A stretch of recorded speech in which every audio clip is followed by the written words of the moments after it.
It all really comes down to the story. You know, you look at what the shot requires and you try to understand what bit of the story you're trying to tell in that shot.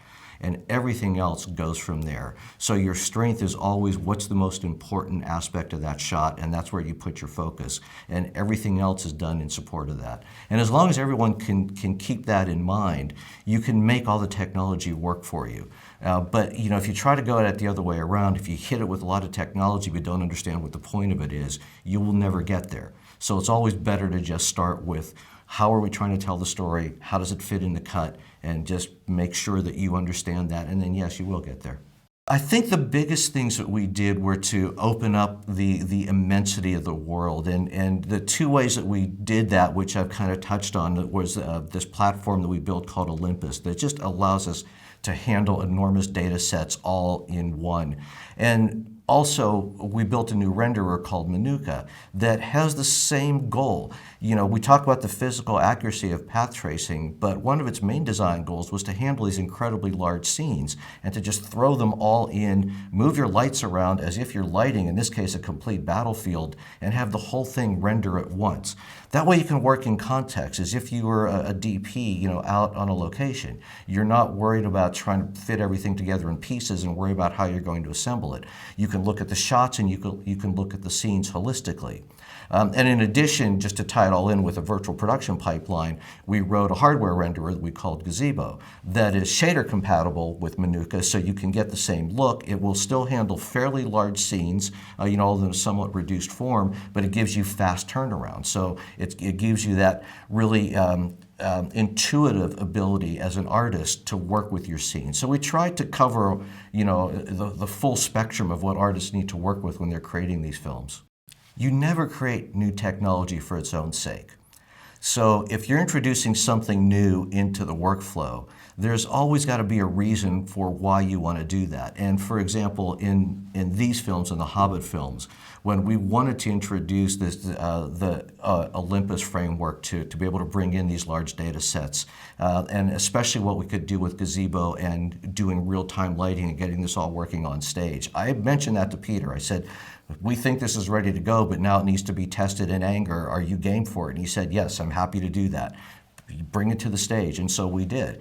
And so you do hit these rough spots. You do hit these moments where, okay, things are not working, something broke, what happened here? And that can be frustrating. But a director like Peter always understands that we're doing that so that he can have a full army in front of him on a virtual camera, which you couldn't have done even a year ago.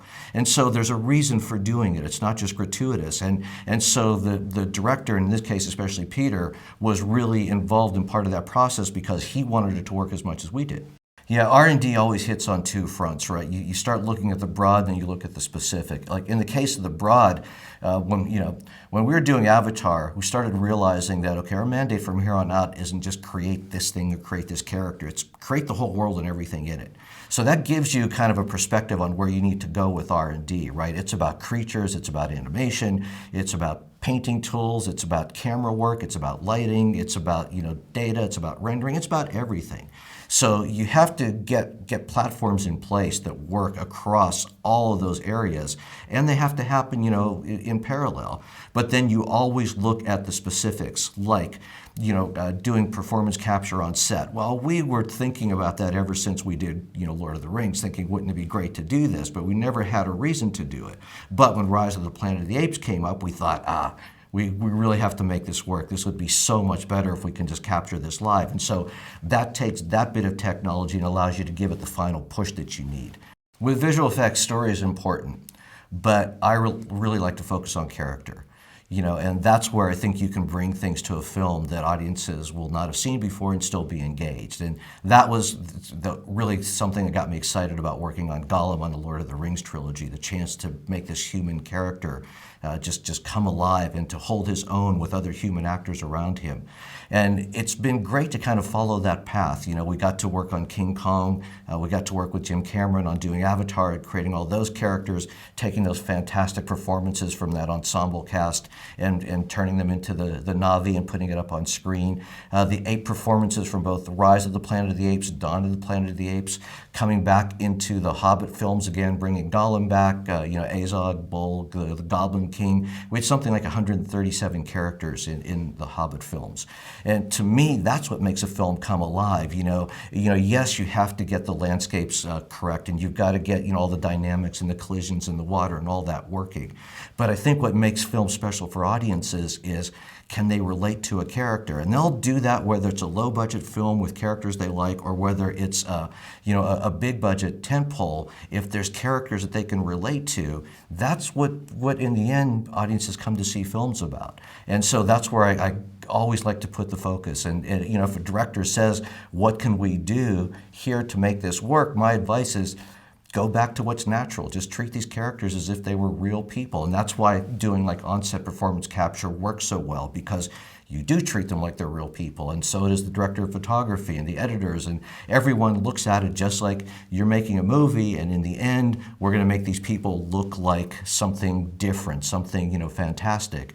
But it's still, human stories that you're telling the whole way through. A director should never do that, and hopefully they don't get into a position where they feel that way. Because in the end, the technology is there to help us get where we want to be, which is to create these characters and to create these visuals. But what you really see, once you get past all the technology, is we're a team of artists that are doing this. We have 1,000 people working on the Hobbit films.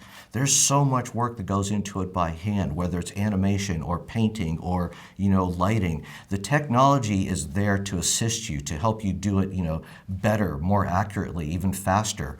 But it's the first thing that you jettison if it's not working, either on stage or after the fact, because you always have to go back to making it look good, making it feel good. And if the technology is not working for you, it's not a reason to keep going in that direction.